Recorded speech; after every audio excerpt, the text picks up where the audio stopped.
Hi, my name is Dr. Kurt Woeller, and the title of this presentation is Successful Strategies for a Biomedical Approach. All of us involved in the field of autism owe a tremendous amount of gratitude to Dr. Bernard Rimland. Dr. Rimland started an organization called the Autism Research Institute back in 1967 to dispel many of the myths that autism and autistic children were the way they were because of neglectful parents. The Autism Research Institute, as well as Dr. Bernard Rimland, also coming together with other like-minded physicians and scientists, began an organization called Defeat Autism Now. Now, Defeat Autism Now and the practitioners involved in the Defeat Autism Now movement, or what we call the biomedical movement, have an understanding and a knowledge that the majority of autism spectrum children, teenagers, and adults are dealing more with an underlying biological and medical disorder as opposed to just purely a neurodevelopmental problem. And so what this premise and what this system looks at is understanding that autism is more than just a brain disorder. What we're really dealing with is a multi-system disorder that affects the brain. And multi-system means that children on the autism spectrum, their immune system, their digestive system, various biochemical systems, their hormone systems, all can influence what's happening in their brain and their central nervous system. And we know this is true just based on even recent research, and this is just a sampling of research that's gone on over the past number of years. We know that there are digestive issues, from the inflammatory bowel disease component. We know that many kids suffer with a wide variety of food sensitivities, chronic infections, from viral infections, from strep and other bacterial problems, particularly in the digestive tract, a wide variety of immune issues, immune deficiencies, as well as what we call immune dysfunction. Autoimmune factors, which means the immune system is actually attacking the body. A number of kids have neurological inflammation from one reason or another. And then other more important biochemical influences, methylation disorders, which are a huge component of the support for attention and focusing. Glutathione, which is a very potent and powerful antioxidant in the body that is primarily responsible for helping our body detoxify and protecting ourselves against toxicity. And then, of course, the very well-known issues with respect to heavy metal toxicity. So what is primarily happening is that children, teenagers, and adults on the autism spectrum are dealing with a wide variety of medical issues. And what happens is when you deal with their medical issues, when you investigate those medical issues through a wide variety of testing, and you implement medical therapies, whether it's dietary therapy, nutritional support, sometimes medication, whatever it may be, in many individuals, particularly many children, their autism condition can improve and sometimes go away. The important thing to understand is there are no magic bullets. There's no magic drug. There's no one supplement. There is no magic bullet therapy. Just like in regular medicine, it's a multi-spectrum approach. There's a wide variety of things that need to be implemented. But when those things are implemented for many individuals, their condition can greatly improve. One of the things that I tell people all the time is that as a physician, I don't specifically treat autism. Instead, what I treat are kids who have multiple medical problems, including immune, digestive, nutritional imbalances, heavy metal toxicity, detoxification problems, food allergies, etc. But the common underlying denominator is that all of these kids happen to have a diagnosis of autism. One of the things that I like to point out is what happens when a child gets a diagnosis of autism and how that diagnosis actually changes the perception of the traditional medical community. If we look at just a sample of two different kids, the child on the left is a child that does not have a diagnosis of autism.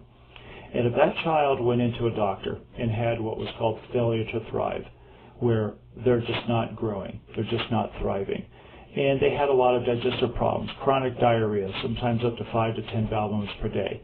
The parents report a recurrent history of sinus and ear infections. The child maybe have rashes all over their body. Maybe it's eczema or other things. They look sick. The doctor does an examination, finds out that the child is bloated. They have a lot of gas and just a distended abdomen. And there may be, with this particular child, some underlying issues with anxiety or attention. But again, this child does not have a diagnosis of autism. What typically happens in that case is that child gets a medical workup. The doctor says, hey, we need to do something about this. And so they do testing to try to figure out why maybe they're not thriving, what's going on in their gut that's leading to the diarrhea, other types of blood tests, just to figure out is there some underlying medical condition. Now, if you take that same child and present the same issues, but they have a diagnosis of autism, what do you think primarily happens? Well, from what I've seen over a number of years, is that child basically, and the parents are basically told there's nothing that can be done, and that the child is just autistic, and that's just the way they are. So they don't even get, in many cases, the very simple and rudimentary medical test to even just figure out maybe why they have diarrhea, why they get chronic ear infections. So the child basically is forgotten, and the parents are ignored. If you look at the physical signs of autism and the signs and symptoms that are commonly known, something through a book called the DSM-IV Criteria for Autism, we're primarily, and this is just a short list, looking at more issues with respect to social communication and repetitive behavior. So we know that classically autism is broken down into social issues. A child lacks eye contact, appropriate facial expressions. Maybe there's some social issues and emotional issues there. They have a lack of age-appropriate speech. And many times there's just some odd type of repetitive behavior where kids are inflexible to routines or rituals.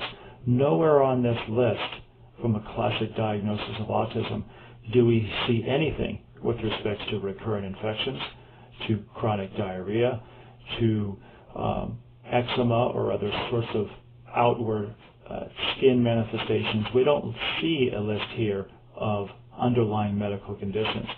So this notion that all autism or autistic children have diarrhea or food sensitivities or eczema or whatever it might be is completely ridiculous. And so what needs to happen is kids need to be evaluated. They need to be evaluated medically in order to figure out what's happening with them. They deserve at least that and a lot more. So what I've worked on over the years is developing a plan. And when we're talking about a biomedical approach, we're talking about a very comprehensive approach. The gluten, casein-free, soy-free diet has been around for a long, long time. This is a tried and true remedy. It can help many, many kids. In many cases, very early within the first 6 to 8 weeks, with better eye contact, with better attention. You have to many times implement some basic supplements. Kids have very limited diets, so just a multivitamin, a multi-mineral, all of those things being implemented very early on just to help support their health. Basic testing can be important. Looking at stool tests, looking at hair tests, looking at mineral levels in the body. Another important therapy that I implement quite a bit is something called methyl B12 therapy. Implementing this very early on. This is something that helps very much to support their underlying biochemistry. Again, attention focusing, detoxification, immune function, all biomedical therapies that have very, very good success. And then, of course, as we have done some diagnostic testing, we can come back and implement some other types of therapy, whether it's treating for yeast or doing some immune support. And then in some kids, we'll eventually get to the point of doing heavy metal detoxification, if that seems indicated. And then, this is just an example, some parents will actually move forward and do something called hyperbaric oxygen therapy, which is a treatment of just using pressurized oxygen. And this helps to decrease inflammation and just improves bodily function, cellular function, and brain function with many kids. When you're considering implementing a biomedical treatment for your child, There are some tried and true remedies that have worked very well, very consistently for a large percentage of kids. And I call these things the 3 pillars, because when you step back and you look at the biomedical field overall, there's just a large list of things to implement. But what I have realized is that you have to be able to build a foundation. You have to build a true foundation for health, for things to really turn around for your child. Dietary intervention is critical. The gluten, casein, soy-free diet, which has been implemented now for a number of years, is a tried and true remedy. It works consistently well for a good 65–70% of kids. And it can make a big difference. This is something that you, even as a parent, can implement on your own. Now, it's more than just a gluten, casein, soy-free diet. We're also talking about just improving the overall quality of your child's diet. So that means eliminating things like fast foods and trans fats and refined sugars. So you're implementing just a more whole food, healthier diet in general. The other thing that is important are basic supplements. And this is what I've mentioned before, is a multivitamin, a multimineral, some calcium, magnesium, some zinc, some what I call filling in the gaps nutritionally. So that's something that even can be implemented early on, and in many kids has a tremendous, impact on their overall capacity with respect to attention and awareness, focusing, just improvements in general. And then finally on this list is something called methyl B12 therapy. Methyl B12 is a very important vitamin in our body that helps this a biochemical system called methylation. And a tremendous amount of research has been done into this methylation cycle with respect to autism. And it truly is at the underlying biological underpinnings of autism because it influences so many systems in the body. So diet, supplements, methyl B12, true foundational imprint of a biomedical approach. And then, of course, as we do other types of testing and move forward, there are other things that we implement. I wanted to present a case very quickly of a young child by the name of Jacob. Jacob, like many kids on the autism spectrum, regressed into autism after a series of vaccines. Now, shortly after implementing a dairy-free diet, as well as gluten, and methyl B12 therapy, Jacob had tremendous turnaround. Better eye contact, much more social, much more interactive, better focusing, and for him, things happened pretty quickly.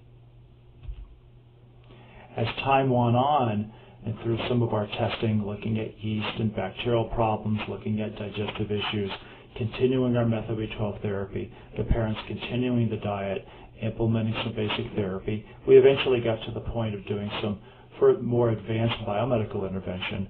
And in Jacob's case, we did something called antiviral therapy because he actually had some viral issues. He responded even greater. And this is just a picture of Jacob sometime after that. As you can see, much more connected, happy, smiling, just an overall very happy child. And this is Jacob today. One of the things I wanted to make everyone aware of, I've created a website called Autism Action Plan, which is a comprehensive biomedical educational website to learn about how to implement biomedical therapy for your child. But it's more than that, because part of this website is my involvement as well. As a biomedical physician for over a decade now, I have had a tremendous amount of experience working with a wide variety of parents from all over the world in implementing biomedical therapy. And what I did with this website is create it in various stages for parents who were just starting the path of biomedical intervention or for parents who've been implementing biomedical therapies for years. One of the things we have on this website is called a 12-week action plan, which is a way of learning how to implement the gluten, casein-free diet, basic supplements, methyl B12, and even doing some basic testing through the organic acid test and the comprehensive digestive stool analysis from Great Plains. And so you can actually order lab tests through this site. When you get your lab test back and your child's test results come back, you can go to what's called the Test Interpretation Center and actually learn about what those tests mean and what the various markers indicate. There are downloadable prescription forms and other documents. Prescription forms for things like nystatin or diflucan, methyl B12, and a wide variety of other therapies that do require a physician's signature. The nice thing about these downloadable prescription forms is that they're ready-made. You can take them into your doctor, have them give a quick signature. The form will actually describe how the medication is dosed, and that can be sent off to a respective pharmacy so that you can confidently move forward with implementing biomedical therapy. There are instructional videos of a wide variety of topics, lecture presentations, recorded webinars that I've done in the past, and we add new information all the time on a wide variety of things, from supplements to diet to methyl B12 to viral issues to heavy metal detox to hyperbaric oxygen therapy. There's just a tremendous amount of information available on this site. Biomedical protocol section, again, just layer upon layer of biomedical information that you need in order to help your child. Audio recordings. I do audio recordings, so instead of having a visual, we just get an audio recording of a wide variety of topics, just kind of discussing various things, like what is a particular vitamin or what is a particular medication, just quick reference information that you need, 2 to 3 minute recordings of just really detailed information. Every week we have video chats, and this is where you actually go into the website. It doesn't require any special camera or any special software. It's all built in right into the site. We go on live, and you basically get an opportunity to talk to me live by typing in your questions, and I answer those questions for you live. So very, very unique service. We also have a very active parent forum where you as a parent can go on and ask questions. I'm involved on that parent forum on a daily basis, and many parents use this forum on a daily basis just to ask questions, to troubleshoot ideas, and just get a better understanding of what's happening with their child. If you're a physician or healthcare practitioner, that parent forum is also available to you, and you're welcome to post questions there. And if you feel more comfortable, sending me private posts, then that's fine as well. I mean, I'm available on a daily basis through this website. So I appreciate you taking the time to watch this presentation. I'm sure you will find that as you start to implement biomedical therapies for your child, whether it's simply a gluten casein-free diet, doing some basic supplements, looking at yeast and bacterial issues, there can be a tremendous amount of things that can happen for you and your child for just overall improvement in their condition.